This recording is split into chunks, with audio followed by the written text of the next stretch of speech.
Leemos en Oseas capítulo 2, versículo 17, que dice claramente: porque quitaré de su boca los nombres y nunca más serán mencionados por sus nombres.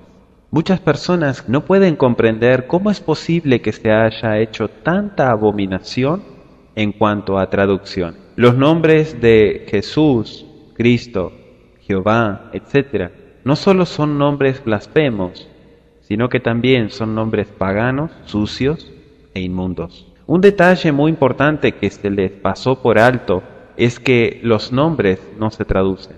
En la cultura hebrea, un nombre propio tiene un propósito. El Elohim de Israel, Yahweh, es su nombre.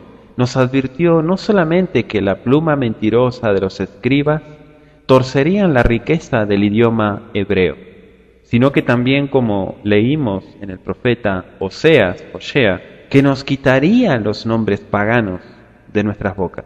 Una de las cosas principales que el creyente, por decirlo así, debe entender es que Yahweh hace una completa distinción en todo. ¿Se imagina usted al Elohim Kadosh de Israel aceptando nombres de demonios?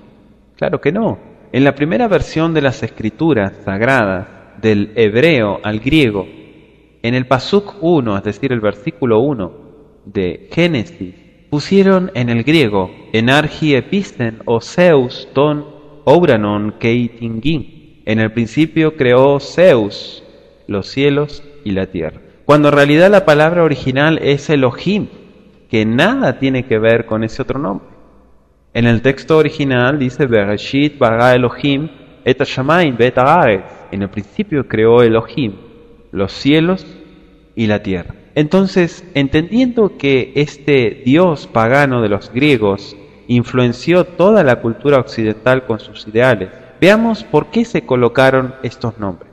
De Zeus se tradujo a Deus, de Deus se tradujo a Theos, y de Theos se tradujo a Dios. O sea que podemos ver el origen, el trasfondo de la palabra Dios. Por ejemplo, la palabra teología significa el estudio de Zeus. Existe solo un nombre verdadero para el Salvador, y su nombre es Yahshua.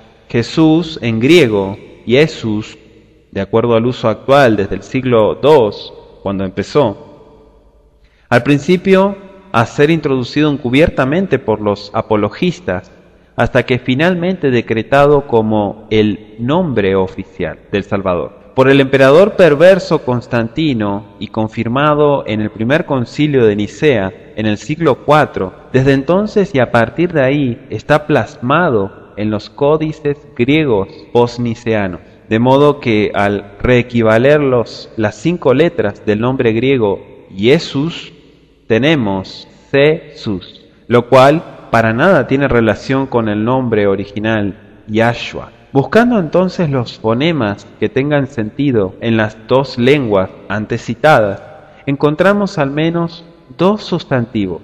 1, Zeus, el rey de la mitología y paganismo helénico, y 2, Sus, que en hebraico significa caballo. Jesús es una traducción de tercera generación. ¿Cómo es esto? Bueno, la primera generación, es decir, el original hebreo, es Yahshua. La segunda generación, es decir, la griega, es Jesús. Y la tercera generación, latina o latín, es Jesús. En otra forma de declarar el nombre falso de Jesús, encontramos 2 palabras que también dejan un horrible sabor, y es la palabra hebrea, Jesús. Se lee, obviamente, de derecha a izquierda. Escrito en hebreo significa o G, que significa en hebreo antiguo aquí, de ahí viene Giné, y Sus, que significa un caballo. Por lo tanto, encontramos la palabra aquí, un caballo. Un caballo es una bestia. Entonces, el falso nombre de Jesús es la verdadera marca de la bestia, como lo encontramos en Apocalipsis, capítulo 13, versículo 17. Este es el caballo blanco que salió para vencer. Apocalipsis capítulo 6, versículo 2. Y detrás de él, como su capitán, le siguen el caballo rojo, Marte, dios de las guerras, el caballo negro, Hermes, Mercurio, dios del sucio comercio mercantilista, y el caballo amarillo, Plutón, el dios de los sepulcros. Dice Tehilim, Salmos 33, versículo 17, vanidad es el caballo para salvarse, por la grandeza de su fuerza no librará. Después que el nombre Jesús lo tomaron de una bestia, los greco-romanos, quienes siempre fueron amantes y promotores del homosexualismo, gente llena de demonios, también tenían que erigir una figura hermafrodita de Jesús. Y eso fue muy fácil para ellos. No costó mucho esfuerzo para entremezclar las letras del nombre de la diosa egipcia, Isis, con el nombre del dios griego, Zeus, de modo que resulta Jesús. Bendito sea Yahweh, que los artistas, escultores y pintores tomaron base en la fisonomía griega para hacer imágenes de Jesús y no del Yahshua hebreo, Yehudí. En la Edad Media predominó el semblante europeo occidental, y ya en estos tiempos modernos el modelo físico de Jesús ha sido tomado de los hippies. Yahshua, el Mashiach Yehudí, 100% hebreo, cumplidor de la bendita Torá, es transformado por la enseñanza apologética y por decreto niceano. 2 de los 10 cuernos o poderes del dragón rojo, Yahshua HaMashiach le reprenda, en el mundialmente famoso Jesús, arcaicamente de semblante griego, antiguamente de fisonomía europeo occidental, y hoy de físico angloamericano rubio y de ojos azules como si fuera una estrella de Hollywood. ¿Será posible que solo han hecho los inicuos un reemplazo, mas aún tienen poder de reemplazar de israelitas a gentiles paganos el físico, la sangre y los genes de Yahshua? Jesús, Zeus, significa hijo de Zeus. O sea que Jesús es el acrónimo de Jehová es Zeus. ¿A qué ídolo cargan en las procesiones romanas? ¿Cómo se llama el ídolo llamado niño Dios? ¿A quién le celebran su natividad en el mismo día de Tamuz? ¿Cómo se llama el ídolo, el Sagrado Corazón de? ¿Cómo se llama el ídolo, la Divina Misericordia de? ¿Cómo se llama el ídolo muerto? ¿Cómo se llama el ídolo crucificado que cuelga en la pared frontal del altar de toda iglesia o la cruz sola? Sea católica, ortodoxa o protestante, es lo mismo. Veamos el nombre que también se le añadió, conocido como Cristo, del griego Christos, que ni siquiera significa ungido, sino untado, ya que el griego es un idioma pobre en descripción y no alcanza a definir la palabra hebrea Mashiach, que significa ungido de Yahweh. El falso, pagano y blasfemo título Cristo existía ya como una palabra en la lengua griega, cuando esta lengua y el imperio helénico alcanzó su edad de oro, aproximadamente en el 333 antes de Mashiach, pero estaba muy reservada en los círculos esotéricos de las hermandades o sociedades secretas, santuarios de la hechicería y verdaderos adoradores satánicos, las que en el primer y segundo siglo de la era común se conocieron como iglesias gnósticas cristianas, o sea, asambleas del conocimiento crístico. ¿Se da cuenta? ¿Qué relación podrá tener la dicción Jesús, de origen griego, en Mateo 1, 21 al 23, y peor todavía con Isaías 7, 14? Dice Mateo capítulo 1, versículo 21 al 23, y dará a luz un hijo y le pondrás por nombre Yahshua, porque él salvará a su pueblo de sus pecados. Todo esto sucedió para que se cumpliera lo que Yahweh había hablado por medio del profeta, diciendo: He aquí, la Virgen concebirá y dará a luz un hijo, y le pondrán por nombre Emmanuel, que traducido significa Elohim con nosotros. Dice Isaías capítulo 7, versículo 14, referente a ese pasaje: Por tanto, Yahweh mismo os dará una señal. He aquí, una virgen concebirá y dará a luz un hijo, y le pondrá por nombre Emmanuel. Ese vocablo, Jesús, fue creado, propuesto e implantado a la, entre comillas, iglesia primitiva. Pero en realidad no hubo iglesia primitiva, sino que Gilá de Kadoshim, que ya conocían a través de la Septuaginta, en la forma griega original de Josué, que es Yeshua, así como Jehová fue una dicción que jamás existió. Nunca se conoció ni se usó antes de 1518, después de Mashiach. Asimismo, Jesús fue una dicción totalmente desconocida hasta que en el 125 después de Mashiach fue creado, presentado y propuesto como la alternativa helénica del nombre del Mesías. Iniciándose en un período que abarcó hasta el 135 después de Mashiach, tal proposición y posterior implantación fue realizada por los apologistas, como ya dijimos, hombres fanáticos en la clásica filosofía griega, es decir, lobos rapaces vestidos de ovejas, que entraron encubiertamente a la Quejilá, que aún para hacer ver más real, entre comillas, su conversión al Mesías, hasta se sumergieron, es decir, se bautizaron. Esto significa que aún ellos recibieron el verdadero nombre. En otras palabras, lo profanaron e hicieron inmunda la sangre del Mashiach Yahshua, como lo dice Hebreos capítulo 10, versículo 26 al 29. Esto a ellos no les importó, no les interesó, puesto que su objetivo era destruir las bases de la emuná israelita, a como diera lugar maquiavélicamente. Posteriormente a haber logrado los apologistas y primeros, entre comillas, doctores de la Iglesia, la consiguiente introducción blasfémica en el 130 después de Mashiach, por la siempre vía cultural de la helenización, no fue sino hasta el 313 después de Mashiach, a base de las persecuciones del ejército romano, por un lado, y por presiones doctrinales de aquellos, por otro lado, que el nombre de Jesús o Jesús y otros términos más como Cristos fueron implantándose galopantemente en las congregaciones gentiles. ¿Escuchó eso?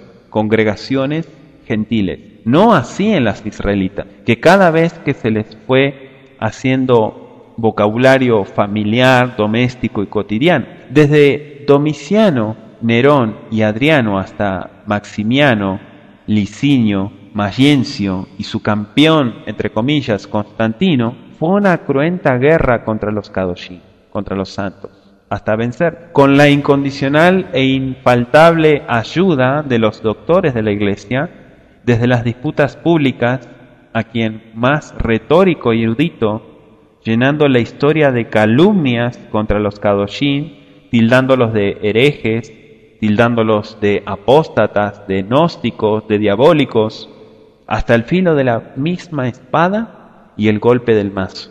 No muriendo los sadiquim, los justos, sin antes servir de diversión para los deportes lidiados en la arena de los coliseos, cuyas versiones modernas hoy se llaman estadios, con deportes más humanistas y bien paganos como el fútbol, como el básquetbol, etc., cuyos campeonatos mundiales y olimpiadas no han escapado de ser la perpetuación de los gimnasios de la Grecia antigua, dedicados a los dioses olímpicos. ¿Eres tú creyente en Mashiach Yahshua y a la vez fanático de un deporte? ¿Sabías tú que los mundiales, las olimpiadas, aún los torneos nacionales, los grandes estadios y las grandes ligas y organizaciones como FIFA, NBL, etc., y todo su aparato organizativo, publicitario y medios de información y publicación están administradas y adueñadas por organizaciones seculares, laicas, que son los brazos civiles y financistas de la Gran Ramera, el Club de Roma, el CFR, los jesuitas, los Illuminati, la mafia católica? ¿Sabía eso? Con el llamado Edicto de Milán, en el 313 después de Mashiach, el decreto de tolerancia hace arribar a la triunfante iglesia cristiana a la posesión paulatina de los poderes temporales, donde la primera de que echa mano es la autoridad teológica, triunfando sobre toda posición exegética sobre las Escrituras y ex cátedra de las Escrituras. Aquí es cuando Constantino, juntamente con todo el sínodo del Concilio de Nicea, decretan bajo la potestad del gran dragón, Yahshua HaMashiach le reprenda, el primer compendio de la teología del reemplazo, el cual, conteniendo ya un vocabulario griego, lengua en continuo desgaste hacia la asimilación en el latín, pero dicho vocabulario fuertemente arraigado y robustecido por el vulgo del emergente imperio bizantino. Vocabulario creado, presentado y al fin implantado con todo un arrastre de origen etimológico, idolátrico, pagano e inmundo, que sólo le bastó para su perpetuación y consagración en una escritura universal, de difusión pública para una iglesia igualmente universal. De ahí su nombre católica y además ecuménica, hacia la unidad etnocultural, otra vez con el primer decreto de Antíoco IV. Así se dio la redacción de la Vulgata Latina de San Jerónimo y posterior publicación en el 405 después de Mashiach, en la cual quedó permanentemente y sin más fluctuaciones en los siglos venideros la dicción Jesús, juntamente con Cristo y centenares de voces idolátricas, paganas e inmundas. Un proceso que contaminó la bendita palabra de nuestro Elohim, Yahweh, Yahshua, palabra que hoy demanda que tú la rescates de las nauseabundas garras del dragón, de las bestias, de la ramera y del falso profeta. Jerónimo y su Vulgata latina, alias Eusebius Hieronymus, es decir, San Jerónimo, que vivió del 345 al 419 después de Mashiach, erudito bíblico, padre y doctor de la Iglesia, nació en Estridón, en la frontera entre las provincias romanas de Dalmacia, en la actual Croacia, y Panomia, que es la actual Eslovenia. Hacia el año 345 después de Mashiach, desde un principio y hasta el final, su formación fue pagana. En los años del 382 al 404, enclaustrado en el monasterio pagano de Santa Paula, se dedicó a la traducción de la Biblia al latín. En su obra, la Vulgata Latina, insertó todas las inmundicias paganas e idolátricas de los apologistas, de los doctores anteriores y contemporáneos a él, y por supuesto las suyas propias, que acuñó con su fecunda mente. Todo el inmenso, extenso e intenso caudal lexicográfico de la preparación académica vertidos por los grandes sabios de los imperios griego y romano, y de la novísima doctrina apologética y la prolífera antología epistolar de los doctores, supo San Jerónimo colocarlo con hábil destreza desde Génesis capítulo 1, versículo 1, hasta Apocalipsis capítulo 22, versículo 21. En este recurso hay una imagen de San Jerónimo señalando una calavera, y esta imagen muestra lo pagano que él era. Paralelamente a ese entonces, desde el 30 después de Mashiach hasta finalizar el texto masorético en el siglo VIII, los rabinos, entre comillas, que eran los jueces del todavía existente Gran Sanedrín, y después de ellos los escribas masoretas, los de la pluma mentirosa, recuerde Jeremías capítulo 8, versículo 8, estuvieron ocupadísimos poniendo en oculto Ya, Yod con Kamet y Hei con Mapik, sustituyéndolo con Ye, Yod con Shva. En toda la escritura Kadosh, cambiándolo en todos los nombres teofóricos, y la Hei convinieron en hacerla desaparecer de tales nombres y vocalizarla muda en los demás casos.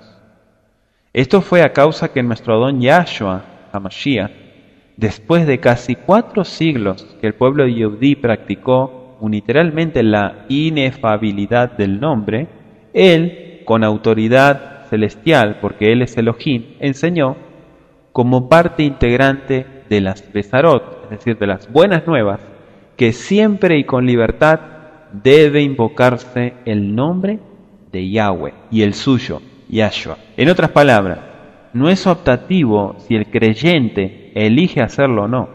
La enseñanza de los nombres Kadoshim nos prueban nuestra emuná obediente. Es doctrina hacerlo y es plausible de juicio condenatorio resistirse a hacer. Puesto que al leerse originalmente los pasukim de Hechos, capítulo 2, versículo 21, y Romanos 13, versículo 13, todo aquel que invocare el nombre de Yahweh será salvo.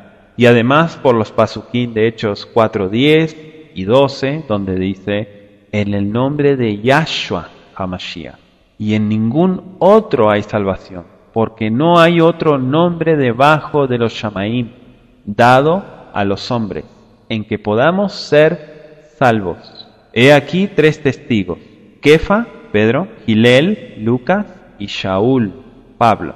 De esta manera, la primera Kehilá de Meshijim se vio sometida a 2 maniobras, en la que ambos bandos antagónicos, Yehudim y romanos prohelenistas, se daban la mano en común consenso, adversos al verdadero Mashiach Yahshua y a la enseñanza de los nombres Kadoshim, los unos desfigurando las propias escrituras hebreas y, entre comillas, mejorando su descabellada doctrina de la inefabilidad, y los otros tomando cual pioneros su siguiente turno, después de la antecesora y precursora culturización iniciada por los Ptolomeos y los Antíocos, universalizando así el vocabulario inmundo y el culto idolátrico. De modo que el verdadero y limpio Kadosh nombre de Yahshua, los Yehudim lo desfiguran por Yeshua, y también en forma despectiva, Yeshu. A su vez, los griegos, predecesores a los apologistas, lo prosiguen deformando como Yeshua, puesto que en el griego la letra Y es la vocal U, por ello le llaman Upsilon, y la I latina es la propia vocal I latina, por eso se llama Iota. Y como nunca se puede fonetizar el sonido de la letra hebrea Shin, todas las veces fue hecho equivalente a la sigma, cuyo sonido es el de la S. Ya para el 125 después de Mashiach, y con el surgimiento de los apologistas, prorrogando la pertinaz regla satánica, exhalada desde lo más profundo del tenebroso Averno con su, entre comillas, Espíritu Santo, proceden ellos a remover de Yeshua la letra A final, donde encuentran la más baja y despreciable ocasión de sustituirla por una S. La composición así obtenida, cuya grafía es Jesús, la dicción Jesús, quedó permanente y sin más fluctuaciones en los siglos venideros, de tal manera que la dicción Jesús no tiene otro papel lingüo-audio-mental más que solamente recalcar que el hebraico helenizado Yeshua se convierte en un engendro más de Zeus, ya que obligada y necesaria e irremediablemente necesita el sufijo teofórico us, que le concede su pater para poder completar su nombre. El título Cristo, como dijimos exactamente con esa palabra, es el grado máximo de la iniciación oculta. Es la cristalización del proceso iniciático, desde aprendiz hasta divino maestro, desde hombre verdadero hasta Dios verdadero. Solo el masón grado 33, de los 3 grandes ritos masónicos y al mismo tiempo Rosacruz, grado 33, se logra titular de Cristo. Y yo le hago esta pregunta, pregúntese en este momento, ¿qué arte y parte tuvo Yahshua HaMashiach con las diabólicas sociedades secretas de su tiempo, para que la humanidad lo llame por el título máximo de tales sociedades antiquísimas? ¿Acaso Yahshua HaMashiach llegó a ser masón grado 33 y Rosacruz grado 33? ¿Acaso necesitó él iniciarse en las mágicas ciencias del ocultismo de los 13 a los 30 años, como pretenden insostenidamente estas sociedades esotéricas? ¿Será cierto que hasta la edad de 33 años finalizó su cristalización iniciática al resucitar? Todo eso es una farsa, todo eso es una mentira. Han hecho desastres con las sucias traducciones. Y como dijimos al principio, se les olvidó el gran detalle que los nombres no se traducen, y mucho menos cuando se están enfrentando a un texto hebreo. El falso nombre Jehová, y cualquiera que sean sus variaciones, Jehová, es la forma consagrada por las Sociedades Bíblicas Unidas desde 1862, y a partir de allí por todas las demás sociedades bíblicas protestantes, que a estas alturas, habiendo repartido y vendido millones de ejemplares de sus Biblias, hay un algo, entre comillas, que les impida reparar el daño ya hecho. Y ese algo es su orgullo y su ignorancia. La base de este nombre es la torcida deducción obtenida por Pietro di Galatino, llamado impropiamente Pedro Galatino, un italiano franciscano que llegó a ser el confesor del Papa Leo X, cuando en el 1518 lo publicó en su obra De Arcanis Catholicae Veritatis, sobre secretos de la verdad universal. Torcida deducción porque llevándose descuidadamente al pie de la letra sin seguir las oscuras indicaciones discurridas por la blasfémica disposición masorética, como explicamos, sobre el Shem Ameforash, mal traducido como el Tetragramatón, y esto lo podemos encontrar profetizado en Isaías, capítulo 52, versículo 5. Dice así: «Y ahora, ¿qué hago yo aquí?, declara Yahweh, viendo que se llevan a mi pueblo sin causa. También declara Yahweh, sus dominadores dan gritos, y sin cesar mi nombre es blasfemado todo el día».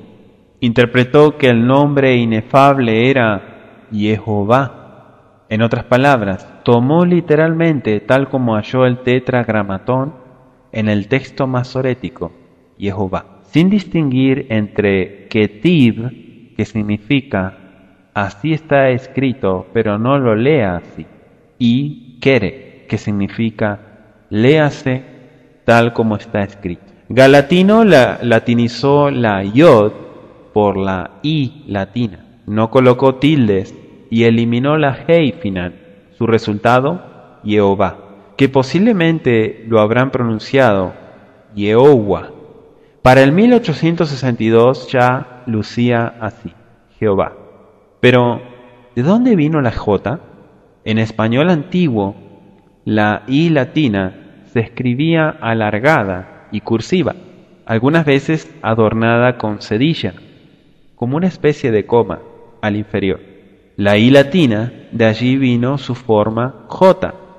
Del mismo modo, la S se escribía alargada y cursiva, y hoy sirve en las matemáticas para representar la función integral, que parecía F cursiva, sin la línea horizontal atravesada. Cuando en sus trabajos preparativos antes del 1862, las Sociedades Bíblicas Unidas, y después de ellas todas las demás, decidieron obedecer ciegamente, como fieles obedientes a los mandamientos de hombre, a los dictados de la Real Academia de la Lengua Española, y actualizar y modernizar sin ninguna alteración, con toda fidelidad.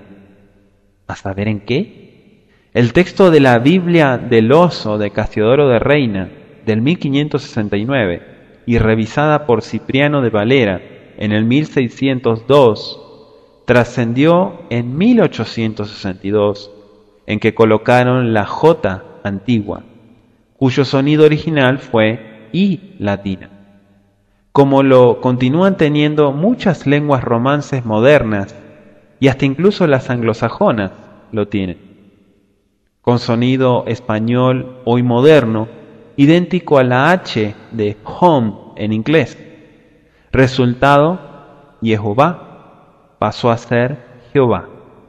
Del mismo modo, algunos antecedentes, por ejemplo, en 1303 después de Mashiach, Porchetto de Salvaticis, monje igualmente italiano, en su obra Victoria Porchetti adversus impios hebreaos, Victoria de Porchetto contra los impíos hebreos, en consecutivas y revisadas ediciones expuso Yohová, Yohová, Yohuá, los cuales, conforme al latín clásico propio de aquellas sazones, se escribían así: Yohová, Yohová, Yohová.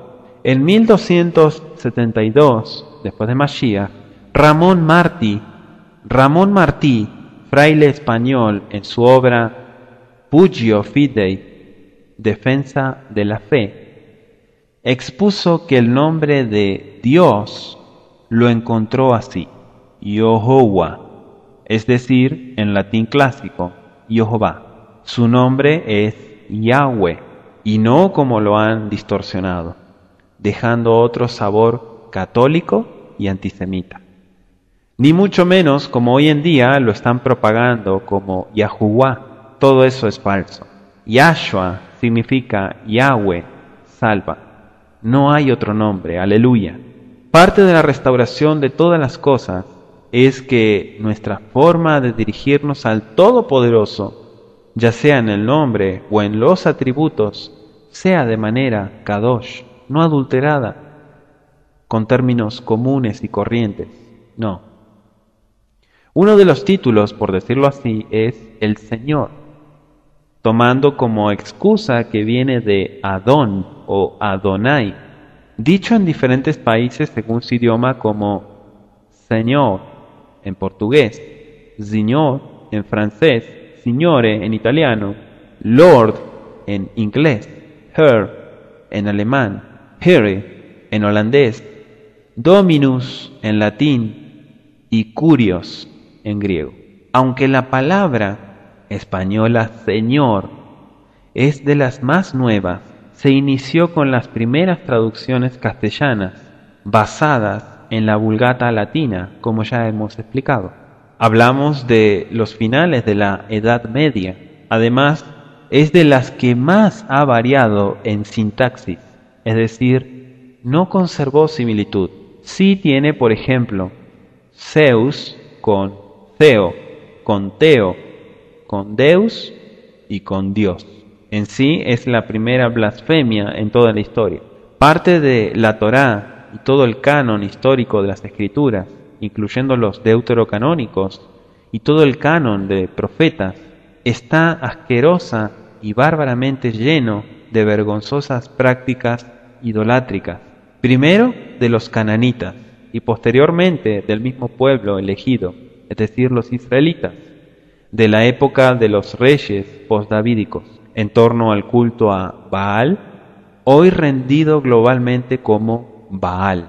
Esta deidad, que fue al principio solo entre los pueblos cananeos, logró contaminar al pueblo. Se inicia entonces su uso en Israel a partir de aproximadamente el año 980 antes de Mashiach.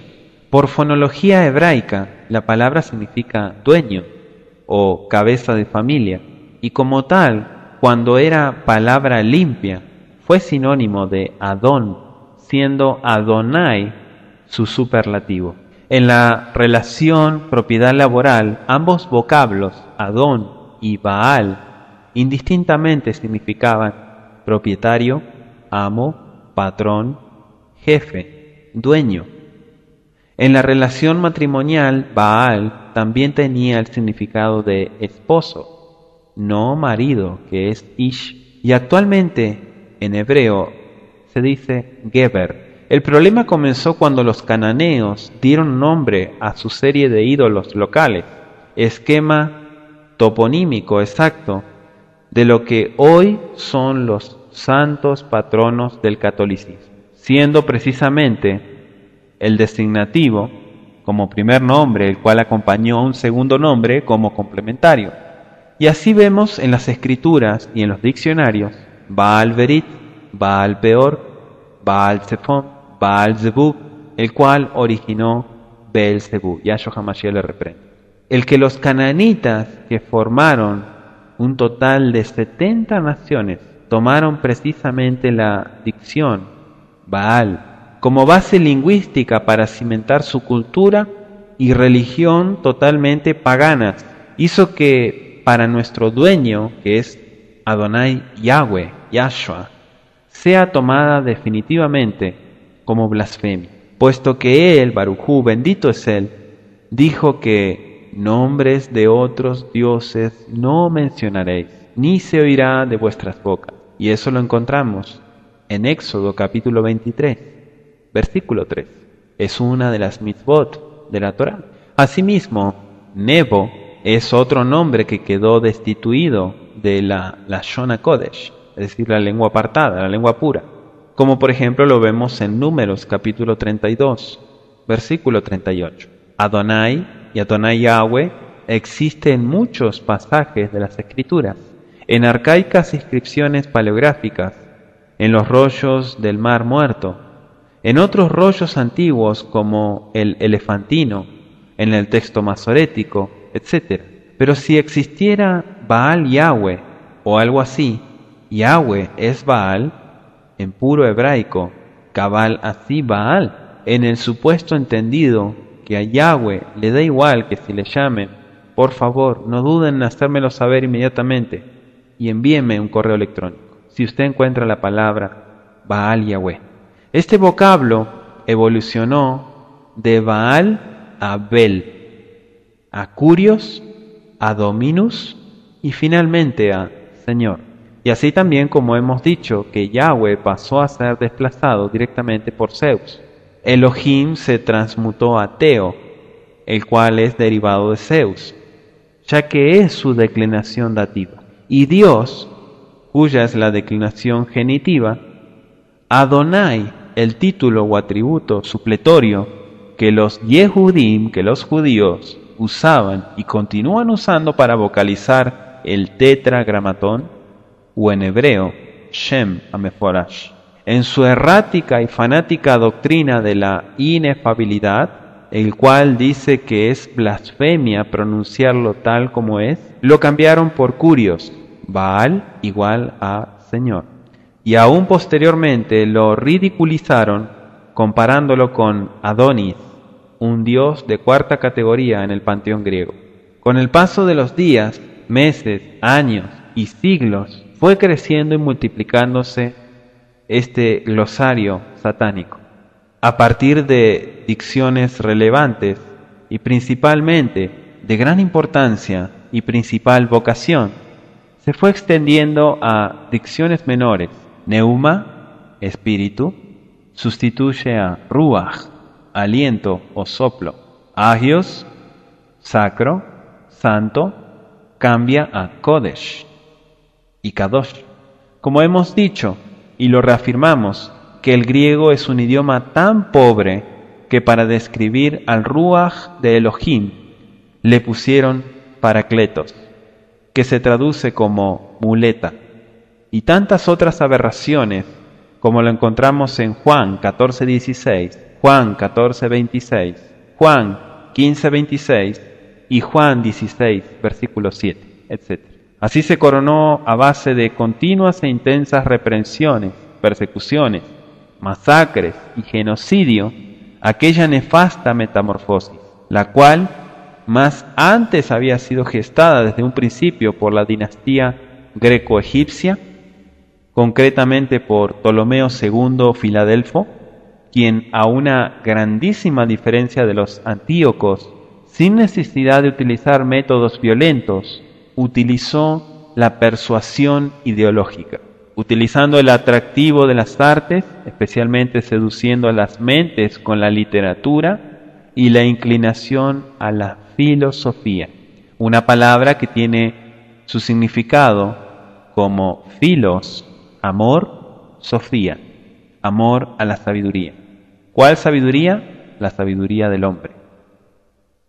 Ptolomeo II, Filadelfo, al inquirir si en su famosa biblioteca de Alejandría ya estaban todas las escrituras de la sabiduría humana del mundo, se percató que le hacían falta las escrituras Kadoshim de Yahweh Sebaot y otras literaturas, entre comillas, judaicas. Se inició en su época la traducción de las escrituras hebraicas, que ha venido a conocerse como la gran obra clásica de la Septuaginta. Esta narración está detallada en la epístola de Aristeas, alrededor del año 250 antes de Mashiach. También el nombre, como dijimos, desacertado Yahvé, con todas sus variaciones, Yahvé, Yahvé, Yahvé, Javé, etc., es la desorientada y despistada manera en que algunos traductores como Nácar y Colunga le anduvieron cerca al tetragramatón, con el mismo problema de basarse en el hebreo moderno, es decir, tomaron la letra Vav como una B chica, como una B corta, y no por su valor original y arcaico, es decir, el paleo-hebreo como Wav, una W. O sea, tal como suena. Esto conduce a un gran error, ya que la dicción Yahvé suena como caso dativo del verbo hebreo existir, que originó el nombre mal traducido de Eva, en hebreo, Javá, por lo que al masculinizar dicho sustantivo, da por resultado que al pronunciar Yahvé en hebraico es idéntico como decir Evo en español, masculinizando el nombre sustantivo de Eva, lo cual es un agravio a Abacadosh, Yahweh. Y de la manera que quieran verlo, mis amados, siempre va a ser una ofensa contra el nombre sagrado, bendito de Yahweh. Miren este ejemplo de conjugación hebrea moderna. Gadol, grande en masculino. Gedolá, grande en femenino. Kadosh, apartado en masculino. Kedoshá, apartada en femenino. Yahob, Jehová. ¿Será una diosa? El errado nombre supletorio Hashem o Hashem ya se hizo muy habitual en muchas comunidades judías e incluso mesiánicas, nazarenas, especialmente las hasídicas. Yahweh tiene su propio nombre y él no puede ser invocado con nombre de hombre. Hashem solamente significa el nombre. ¿El nombre de quién? Hashem es el nombre de uno de los valientes de David, conforme se le encuentra en Primera de Crónicas, capítulo 11, versículo 34, donde dice el texto, Benei Hashem Gizoni. Lo que no saben es que a Hashem Gizonita le hacen abodá, le hacen culto, levantan sus tefilot, sus oraciones, y aún le cantan. Pero lo cierto es que la restauración debe llegar también para la casa de Judá. Un nombre es de origen pagano cuando ha sido creado, implantado y por lo tanto en actual uso con el estricto objetivo de asociarlo etimológicamente con deidades y entes mitológicos, que siempre fueron la fuente expresional de las culturas paganas y religiones idolátricas de los antiguos imperios, perpetuadas en los contemporáneos, todos ellos paladines de la herejía, a cual más moralmente corruptos, cultura y religión consagradas a todo tipo de hechicería en tales imperios enemigos. Obviamente al dueño y soberano del universo sabemos que Yahweh es su nombre. Shalom Ubrajot.